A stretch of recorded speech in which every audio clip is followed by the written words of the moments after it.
आप बोलोगे ये कोई लॉजिक वाली कहानी, बच्चों वाली कहानी सुना रहे हो आप, इसमें ऐसा क्या कंक्लूजन निकलता है?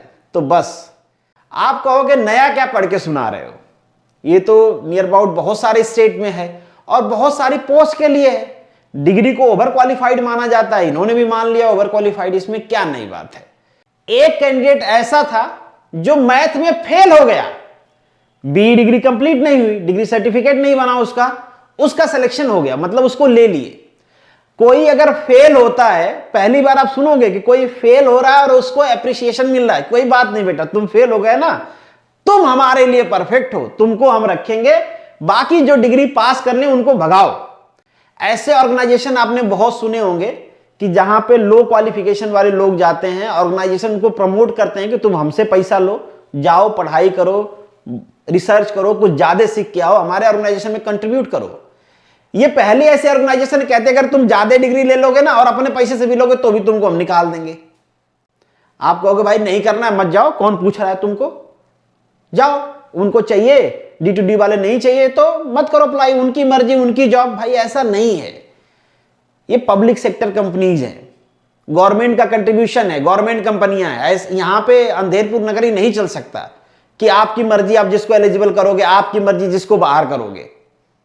जी नमस्कार, मनु एकेडमी में आप सभी लोगों का स्वागत है। बचपन में हमने एक कहानी पढ़ा था, अंधेरपुर नगरी चौपट राजा, टके सिर भाजी टके सिर खाजा। हो सकता है आप में से भी कुछ लोगों ने पढ़ा हो। जिन लोगों ने पढ़ा है उनका थोड़ा सा रिवीजन करवा देता हूं और जो लोग नहीं पढ़े हैं उनको थोड़ा बताते चलता हूं, क्योंकि हमारी जो संवेदना है, जो इमोशंस हैं, जो फीलिंग है ना, उससे आप अटैच हो पाओगे। और चूंकि ये मैटर आपसे रिलेटेड है तो आपको अटैच होना भी चाहिए, नहीं तो दूसरा कौन होगा भाई। एक चेला और गुरुजी थे, गए थे कहीं पे घूमने, रात हो गई, कहीं रुकना था, एक शहर पड़ा।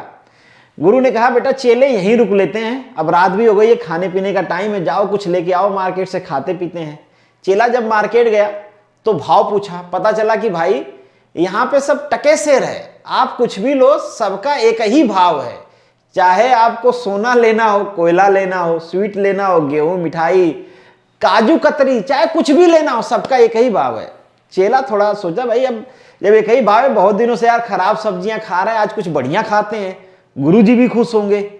भाई चेला ने बढ़िया बढ़िया चीज खरीदा, सबका रेट तो एक ही था, लेके गया गुरुजी को बताया, गुरुजी आज देखो सब्जी बहुत दिन खाए हो, चेले के राज में कुछ बढ़िया खाओ। चेला देखो उसी पैसे में क्या बढ़िया बढ़िया माल लेके आया है। गुरुजी ने कहा कि हाँ कहाँ से मिला, फिर उसने पूरी कहानी सुनाई कि भाई सब एक ही रेट में मिल रहा है। गुरुजी ने कहा बेटा जल्दी करते हैं, यहां से निकल लेते हैं, खतरा आने वाला है। चेला कहा गुरुजी पगलाए पड़े हो क्या, इतना बढ़िया चीज लाए आप भागने की सोच रहे हो। चेला को बात पसंद नहीं होगा, भैया गुरु देखो गुरुजी आपको भागना है भाग जाओ, हम तो भैया यहीं रहेंगे, हमको शहर पसंद आ गया है, अब हम बढ़िया बढ़िया खाएंगे, कुछ दिन एंजॉय करेंगे, जब मन भर जाएगा इसके बाद यहां से चलेंगे। गुरुजी बोले ठीक है भैया, अब हम तो जा रहे हैं पर गुरु हैं, अगर मान लो कभी तकलीफ आ जाती है, जो कि आएगी, हमको याद कर लेना, मदद जरूर करेंगे। चेला कहा ठीक है, आपकी जरूरत नहीं पड़ेगी, निकलो यहां से जितना जल्दी हो सकता है। गुरुजी ने निकल लिया। चेला भाई डेली बढ़िया बढ़िया खाता था, तो दूसरी जगह मिलता नहीं था, वहां पे सब मिल रहा था। अब एक दिन हुआ क्या, एक आदमी के खेत में बकरी चरने आई, आदमी को आया गुस्सा, उसने बकरी को मार दिया, बकरी मर गई। जिसकी बकरी थी वो रोते हुए राजा के पास पहुंच गया। राजा बोला देखो उसने मेरी बकरी को मार डाला। राजा ने कहा कि भाई देखो जान के बदले जान मिलेगी, जिसने बकरी को मारा बुला के लाओ उसको। गए सब पकड़ के लाए, भाई इसने बकरी को मारा है। बोले बेटा देखो या तो बकरी को जिंदा करो या तो फांसी चढ़ो। उसने कहा देखो राजा साहब बकरी जिंदा तो ना हो पाए। बोले ना हो पाए तो चलो इसको फांसी चढ़ाओ। जल्लादों ने पकड़ लिया, ले गए फांसी चढ़ाने। थोड़ा वो दुबला पतला था, उसके गले में फांसी का फंदा आ नहीं रहा था। आप कहोगे कि फांसी का फंदा आ नहीं रहा तो बदल देते, चाहे तो वो तो खींच जाता है, खींच लेते उसको। भैया यहाँ पे लॉजिक नहीं लगाना है, इसीलिए तो स्टार्टिंग में कहा था ना कि अंधेरपुर नगरी। बोले कोई बात नहीं, राजा ने बोला कोई बात नहीं, इसके गले में नहीं आ रहा है ना, कोई दूसरा आदमी ढूंढ लाओ जो थोड़ा मोटा हो, जिसके गले में आता हो। जल्लाद बोले ठीक है। आप बोलो इसका कोई लॉजिक है? भैया लॉजिक नहीं ढूंढना है, पहले मैंने कहा। घूमते हुए गए वो, उसको पकड़ लिए गलती से, जो खा के मोटा हो रहा था, टके सिर वाला, तो पकड़ ले। बोले बेटा तुम्हारे गले में फांसी का फंदा ठीक आएगा, चलो तुमको फांसी पे लटकाना है। बोला भैया गुनाह क्या ये तो बता दो। बोले नहीं गुनाह होना कुछ नहीं, राजा साहब ने कहा है जिसके गले में फांसी का फंदा फिट बैठेगा उसको लटकाएंगे हम लोग। बोला ही भैया ऐसा क्या है, कुछ तो बता दो, किया क्या हूं, गलती क्या है। बोले नहीं भाई कुछ नहीं, कोई लॉजिक नहीं, हमारे देश में लॉजिक चलता ही नहीं है। हमारे यहाँ राजा साहब ने बोला है कि जान के बदले जान, अब तुमको फांसी पे लटकाया जाएगा। मैं बोला यार सही खतरा आ गया, गुरुजी ने कहा था। फिर गुरुजी को याद किया। गुरुजी बोले क्या हुआ, हो गया ना कल्याण। चेला बोला हो तो गया है, पहले यहां से बचाओ, फिर इसके बाद अपना ज्ञान वाली बात बताना। गुरुजी ने कहा देख जैसे मैं बोलूंगा वैसे ही करना है। दोनों राजा के सामने गए, कहने लगे नहीं मुझे फांसी पे चढ़ाओ। चेला कह रहा नहीं मुझे फांसी पे चढ़ाओ, गुरु कह रहा नहीं मुझे फांसी पे चढ़ाओ। राजा कंफ्यूज हो गया कि साला फांसी देख के सारे भागते हैं, दोनों आपस में लड़ क्यों रहे हैं। बोला भाई लड़ क्यों रहे हो फांसी के लिए। गुरुजी इसी बात का इंतजार कर रहे थे। गुरुजी ने बोला ये ऐसी मुहूर्त चल रही है कि जो इस टाइम पे फांसी पे लटकेगा और मरेगा भाई, उसको अगले जन्म में ना जितना बड़ा आपका राज दरबार है इससे 5 गुना बड़ा राज दरबार मिलेगा। राजा बोला अच्छा ससुर अपना शकल देखे हो, तुमको राजा बनना है, राजा हम हैं तो बड़ा भी हम ही होंगे ना, अगले जन्म में हमको 5 गुना बड़ा राज चाहिए, फांसी पे हम चढ़ेंगे। आप बोलोगे ये कोई लॉजिक वाली कहानी, बच्चों वाली कहानी सुना रहे हो आप, इसमें ऐसा क्या कंक्लूजन निकलता है। तो बस इतना पढ़े लिखे लोग जिनसे हम उम्मीद करते हैं कि कोई लॉजिकल पॉलिसी बनाएंगे, वो लोग भी ये बच्चों वाले लॉजिक लेके बच्चों वाले क्राइटेरिया सेट कर रहे हैं। बात कर रहे हैं हम लोग GSECL का, यहां पे भी कोई लॉजिक नहीं है। बच्चों का मैसेज आ रहा है, रिसेंटली GSECL ने प्लांट अटेंडेंट की वैकेंसी रिलीज की है, इससे पहले भी वैकेंसी आई थी, यहां पे भी आई है। अब यहां पे एक क्राइटेरिया है जिसके बारे में मैं आपको बताता हूं। यहां पे आपको क्राइटेरिया नजर आ रही होगी, डिप्लोमा जो मांगा गया है, डिप्लोमा इसके लिए बेसिक क्वालिफिकेशन है। फिर इसके बाद मेंशन किया गया है BTech degree holder being over qualified need not to apply even at the time of document verification pre-employment medical examination if there is found that candidate has passed the degree engineering, he will be disqualified and not considered to be a appointment। आप कहोगे नया क्या पढ़ के सुना रहे हो, ये तो नियर अबाउट बहुत सारे स्टेट में है और बहुत सारी पोस्ट के लिए है। डिग्री को ओवर क्वालिफाइड माना जाता है, इन्होंने भी मान लिया ओवर क्वालिफाइड, इसमें क्या नई बात है भाई। डिप्लोमा वाले कंपीट नहीं कर पाते हैं, एक लेवल प्लेइंग फील्ड नहीं है, तो डिग्री वालों को बाहर कर दिया। ठीक है कई जगह बाहर है, यहां पे भी बाहर कर दिया, इसमें क्या बुरी बात है। बात बिल्कुल सही है भाई, हालांकि मैं उसको भी पर्सनली ठीक नहीं मानता हूं, पर ठीक है इस लॉजिक पे कि भाई इक्वली फील्ड नहीं है, डिप्लोमा वाले वो कंपटीशन नहीं ले पाते हैं, तो बी को थोड़ा अलग किया जाए कि डिप्लोमा वालों को भी कुछ एम्प्लॉयमेंट मिले। यहां तक तो चलो कुछ हद तक डाइजेस्ट कर सकता है आदमी। पर पता है आपको मैसेज कैसे आए हैं, यहां पे ये भी है कि अगर आप D2D हो, जितने स्टेट्स में डिस्क्वालीफाई किया गया है बी को डिप्लोमा वाली पोस्ट पे, अगर वहां पे आप D2D हो, मतलब आपने पहले डिप्लोमा किया है, डिप्लोमा की डिग्री है आपके पास, इसके बाद आपने बी किया हुआ है, तो वहां पे आपके लिए कोई रुकावट नहीं है, आप उसको अप्लाई कर सकते हो और ये आपका राइट्स भी बनता है। इस बात का कोई लॉजिक होता है कि कोई वैकेंसी आए 10th बेसिस पे और आपके पास 10th भी है और 12th भी है, और आप कहते हो कि भाई चलो मैं 10th पे जॉब करने जा रहा हूं, कोई कहे नहीं तुमने 12th क्यों पास किया, तुमको हम जॉब नहीं देंगे। और यहां पे देखो आप, एक बच्चे ने मैसेज किया, पिछली बार का शायद इन्होंने बताया हुआ है कि उनके 3 फ्रेंड का सिलेक्शन हुआ था, 2 लोगों ने बता दिया कि उनके पास वो डिग्री कर रहे हैं, उन दोनों को वहीं बाहर कर दिया। एक ने नहीं बताया और ज्वाइन कर लिया, 2 महीने बाद पता चला होगा, उसको भी निकाल दिया कि बेटा तुमने बताया नहीं थे। इसके बाद इन्होंने मेंशन कर रखा है कि इनके कॉलेज से कुल 13 लोगों का सिलेक्शन हुआ था, मतलब जब बी जहां से कर रहे थे वहां से 13 कैंडिडेट थे जिनका सिलेक्शन हुआ था, मतलब D2D बेसिस पे। डिप्लोमा भी किया था उन्होंने, बी कर रहे थे तब सिलेक्शन हो गया। उनमें से चूंकि वो बी कंप्लीट कर लिए उन्होंने, किसी का भी सिलेक्शन नहीं लिया गया। एक कैंडिडेट ऐसा था जो मैथ में फेल हो गया, बी डिग्री कंप्लीट नहीं हुई, डिग्री सर्टिफिकेट नहीं बना उसका सिलेक्शन हो गया, मतलब उसको ले लिए।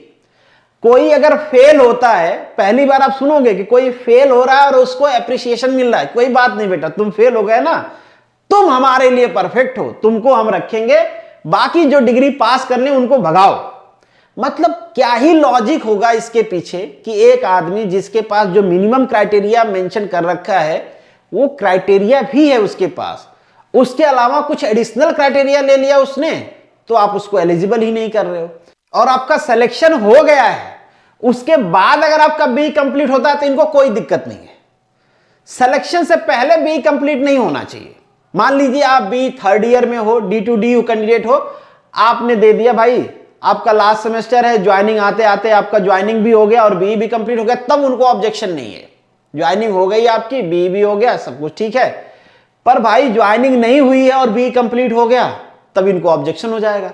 तब कहेंगे बेटा तुमने बी कैसे कर लिया।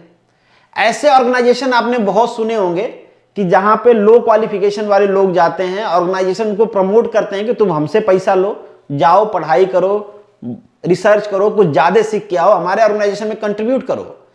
ये पहले ऐसे ऑर्गेनाइजेशन कहते हैं अगर तुम ज्यादा डिग्री ले लोगे ना और अपने पैसे से भी लोगे तो भी तुमको हम निकाल देंगे, तुम्हारे पास भले मिनिमम डिग्री हो। और यहां पे लीगलिटी की भी हम बात करें तो ये मतलब आपके राइट्स खा रहे हैं कि आपके पास एक जो डिग्री है मिनिमम क्वालिफिकेशन की, उस पे हम आपको नौकरी भी नहीं देंगे। कोई लॉजिक, मतलब कौन बैठा होगा, यही कहते हैं ना कि जब ऐसे लोग चौपट राजा जैसे लोग बैठ जाए और उनको रूल रेगुलेशन बनाने के लिए दे दिया जाए तो रूल रेगुलेशन बना देंगे, फिर उसके बाद चौपट लोग राज करते रहेंगे कि उनको जहमत ही नहीं उठाना कि भाई अगर कुछ गलत बन गया है तो चलो गलती मान लो, उसको चेंज कर लो। बी वालों को एलिजिबल करना है, नहीं करना है, मत करो, कोई बात नहीं भाई, चलो एक लॉजिक है उसके पीछे तुम्हारा कि कंपीट नहीं कर पाते हैं। पर जिनके पास डिप्लोमा है उनको तो एलिजिबल करो भाई, उनको बाहर रखने का क्या लॉजिक है। डिप्लोमा किया उसके बाद बी कर लिया, उसकी गलती हो गई। डिप्लोमा में बैठ के इंतजार करता रहता कि मुझे GSECL में प्लांट अटेंडेंट बनना है, वही हमारा सपना है, सपना साकार हो जाएगा, बी नहीं करेंगे। आप कहोगे भाई नहीं करना है मत जाओ, कौन पूछ रहा है तुमको, जाओ। उनको चाहिए, D2D वाले नहीं चाहिए तो मत करो अप्लाई, उनकी मर्जी उनकी जॉब। भाई ऐसा नहीं है, ये पब्लिक सेक्टर कंपनीज हैं, गवर्नमेंट का कंट्रीब्यूशन है, गवर्नमेंट कंपनियां हैं। यहां पे अंधेरपुर नगरी नहीं चल सकता कि आपकी मर्जी आप जिसको एलिजिबल करोगे, आपकी मर्जी जिसको बाहर करोगे। प्राइवेट कंपनी हो, चलो उसकी ऑटोनॉमी है, वो जो करना चाहता है करे भाई, जो उसके ऑर्गेनाइजेशन के लिए बढ़िया है। पर ये पब्लिक सेक्टर है, यहां पे तो ऐसा नहीं चलना चाहिए और बिल्कुल ये लीगली भी गलत है। मैं गारंटी के साथ कहता हूं कि अगर D2D वाले बच्चे कोर्ट जाते हैं 100% वो जीतेंगे, क्योंकि GSECL वालों ने कुछ उल्टा पुल्टा खा लिया है, गैस बन गया और गैस जहां से निकलना चाहिए वहां से नहीं निकल रहे, दिमाग में चढ़ गई तो काम कर नहीं रहा है।